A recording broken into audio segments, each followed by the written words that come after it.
What's up, beautiful people? Welcome back to my channel. This is Charisse Arakaza kuri bashasha.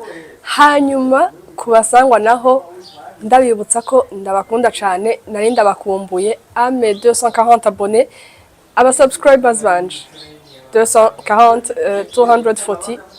Nukuri ndabashimira no mutima wanje wose, ndabakunda. Ngaruka ngaha ku bwanyu, umwanya urangora, ariko akanya kose gato indonse nzoba ndi ngaha ku bwanyu. Uyu munsi rero ndi ngaha kubera abantu batari bake bagumye banyishuza video nasize ndabemereye igihe naheruka guposta. Narabemereye video y'ingene umuvyeyi wibungenze canke yonsa yofungura. Amazing. Ariko rero si vya mama bibungenze nabonsa gusa, kuko n'abana bakiri bato nabo nyene ivyo ngira mvuge byo gufungura bazoguma babikeneye. Wanamucukije uzobandanya umugaburira uko, kuko ni ibintu tuba dukeneye twese mu buzima bwa misi yose, naho rimwe rimwe abantu dukuze tudakunda kwitaho ivyo dufungura.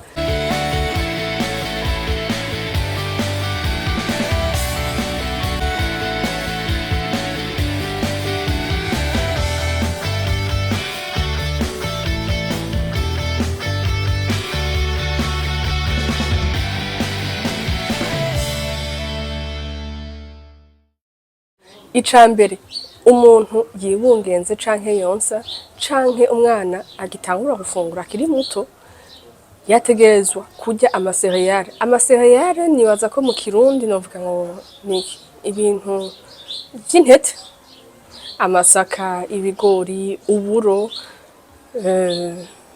umuceri, niyo masereyale umuntu yategerezwa kurya imisi yose.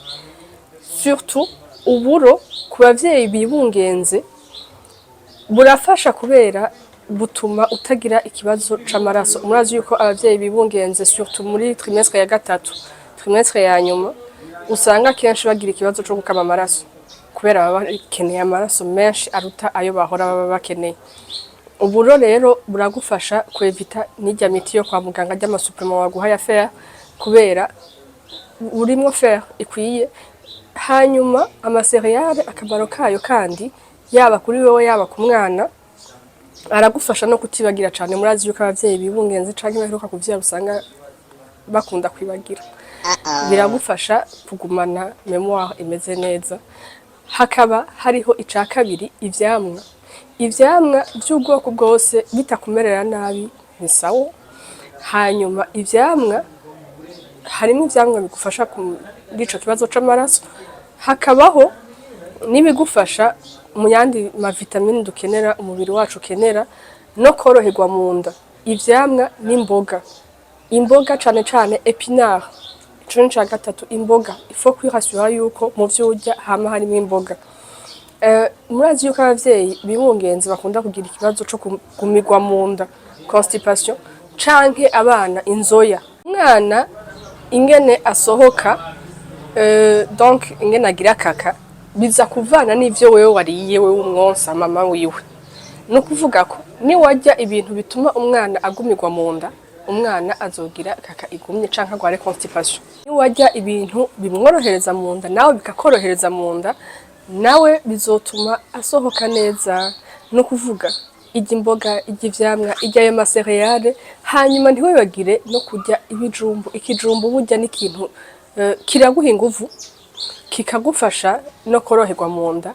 Hanyuma nko ku muvyeyi adashaka kugira ibiro, kunguka ibiro vyinshi cane birengeye, uriye ico kijumbu n'imboga, hanyuma ukibuka kurya vya bindi vyose navuga, amasereyale n'ivyamwa, ntiwibagire kurya ifi, inyama, donc kugira biguhe energie yo kubandanya ukomeye umerewe neza n'umwana wawe, ariko utunguka vya biro tudashaka, vya bintu usanga uri kurajya ikintu kuciyumviriye, ifiriti, umuceri, ugasanga uri kuravyibuha cane, wongera ko ibiro bizokugora guta mu nyuma. Nababwiye ifi, ariko apana ifi iyo ariyo yose, udufi duto duto. Kubera ko udufi duto duto, kubera tuba turi donc ntituja munsi cane mu mazi. Bijya bifi binini bija hasi cane mu mazi, hanyuma bigaca bijamo ikintu citwa mercure. Mercure irafecta cerveau y'umwana. n'iyiwawe bien sûr ariko y'umwana cane cane kubera itaba iri developa. Nyuma tujya dufi duto duto hariho amafi yitwa sardine n'utundi dufi duto usanga dufise amavuta. Ni vyiza cane, ni meza cane kubera haba harimwo omega 3 nizo ziri no mu magi.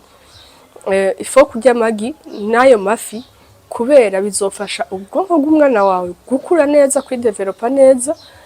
No na colonne vertébrale sinzi ko mwamaze kubibona mu kibano canke hariho bimaze gushikira ugasanga umwana yavukanye colonne vertébrale idafatanye. Ugasanga ni ba bana badashobora guhaguruka, badashobora kwicara, aguma aryamye. Ugasanga ni ikintu wari gushobora kwirinda mu gihe wari ukimufise mu nda mu kurya neza. So ntimwigere mwibagira rero kurya amagi no kurya ifi zito zito kugira umwana wawe azokurane, azovukane ubwonko bumeze neza, ni umenga ni igiti c'umugongo kimeze neza. Ababwiye ivyo kurya mutegerezwa kurya, ariko naringira ngire ko ndanababwira n'ivyo mutegerezwa kwirinda kurya, kubera uko ivyo nababwiye bishobora kubafasha mu kumererwa neza n'umwana wanyu n'amagara meza, ariko hari n'ivyo n'ingene mushobora kubirya ukutariko bikabatera ibibazo n'abana.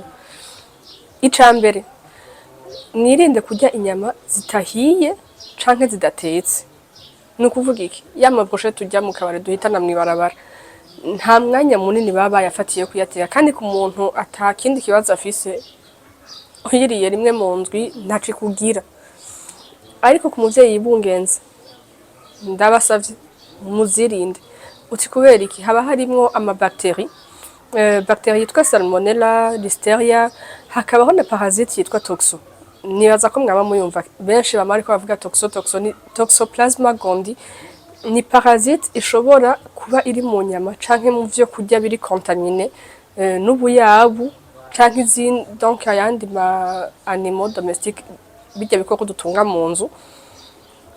Ugasanga inyama canke ivyo kurya ko kayabu kaciyeko wowe urabiriye ugaca uyigwara, ugaca uyitransmeta umwana ari mu nda. Ugasanga umwana avukanye ikibazo c'ubuhumyi canke ubwonko butameze neza canke indi igakoroka. Umwana yamaze gukura ugaca usanga nibajya abana bapfiriye mu nda bataravuka. Urumva rero ni kuvyirinda cane uko bishoboye. Ayo mezi 9 niwe ukunda pochette nka jewe, ndagusavye wihangane ubanze ushikane uyu mwana. Kuri ba bantu bakunda amagi mabisi, ubu siko kanya ko kuyarya. Ubanze urindire ni waba hariho abantu bakunda amagi mabisi n'inyama zibisi. Hariho abantu mu muco wabo badateka ivyo bintu twebwe tuteka ngaha mu Burundi n'ahandi ngaha hafi. Urumva rero muri aka kanya si umwanya wo kurya inyama n'amagi n'amata bidatetse neza. Ikindi co kwirinda ni amafromage yoroshe. Amafromage yoroshe ni ya mafromage y'impene, camembert n'izindi. Donc zijya nazo nyene usanga zirimo ayo mabakteri. Ijya ajya amafromage agumye. Igitigu ndazi yuko gifasha ku bantu bafite ikibazo cyo kubura amaraso, ariko igitigu ukiriye uriye cinshi naho nyene kubera iyo vitamine, harimo vitamine A nyinshi ishobora gutuma umwana ahuma. Urumva rero inyama y'igitigu no kuyirya bukebuke. Amafi manini nayababwiye, kirazira kurya amafi manini kubera ibintu birimo bishobora kugirira nabi ubwonko bw'umwana wawe. Hanyuma alcool, inzoga. Umuntu yibungenze ntiyategerezwa kunywa inzoga. Inzoga zituma umwana arashobora kuvukana ikibazo wanashaka utazobona akiri muto, uzobona amaze gukura kwigira haruguru. Ikintu nko kwiga mu ishuri bikamugora cane kubera cerveau yiwe iba yarabaye affecté n'izo nzoga. Ikindi ni caffeine. Caffeine ntiba muri cafe gusa nkuko tuvyibaza, iraba no mu cayi. Raba rero urugero unywa ko icayi, ntunywe nyinshi cane canke cafe nyinshi cane, ntibakubujije kuyinywa ariko igerere. Ikindi ngira ndababwire, ndazi ko hariho benshi bashobora kuba bagikunda n'umushushu. umushusho nico canyuma ndakubuze kurya utabanje gushusha neza. Sindakubujije kuburya, ntugire ubwoba. Niyo woba ukunda urashobora kuburya, ariko banza ubushushe neza cane kugira utwaba tutarimwo twose tutameze neza tubanze, utwaba turimwo tutameze neza twose tubanze tuvemo neza. Ibintu bitatu ushobora gukonseya abantu babandi bakunda kugira ikibazo canoze mu gatondo, morning sickness, ntimwibagire kurya canke kunywa gingembre. Gingembre, tangawizi urashobora kuyinywa mu cayi, urashobora kuyirya mu vyo kurya, biragufasha mu gatondo kutavyuka nanoze. Canke indimu urashobora kuyikanyira mu mazi, mu cayi, hanyuma ntugire vyinshi cane kubera birashobora kubaza muri estoma. Ikintu mutegerezwa kwibuka kuguma mufata, sije ndinda kubibibutsa, nibaza ko n'abandi bamaze kubibabwira, amazi. Wibuke kuguma unywa amazi menshi. Kubera iki? Amazi aradufasha mu buzima bwa misi yose, naho woba utibungenze, ariko cane cane wibungenze kubera ubu yakeneye kurushaho, n'umwana aba yakeneye. Iyo utanyoye amazi akwiye, ni babandi ubona bama bari enerve umwanya wose, hamana umushiha, yama arushe, yama afise donc ivyiyumviro ari anxieuse, aguma yiyumvira, donc kubera cerveau ntiba imerewe neza, cerveau ntiba imeze nkuko yategerezwa kumera kugira ube muri mood nziza. So guys, nibaza yuko ataco nibagi, je nagerageje. Hanyuma ku bibazo mufise mubibaze muri commentaire, ari ico mufise mwongera ko naco nyene mubwire abadukurikira muri commentaire, muzoba mufashije umumama canke abamama. Murakoze, tuzosubira à la prochaine.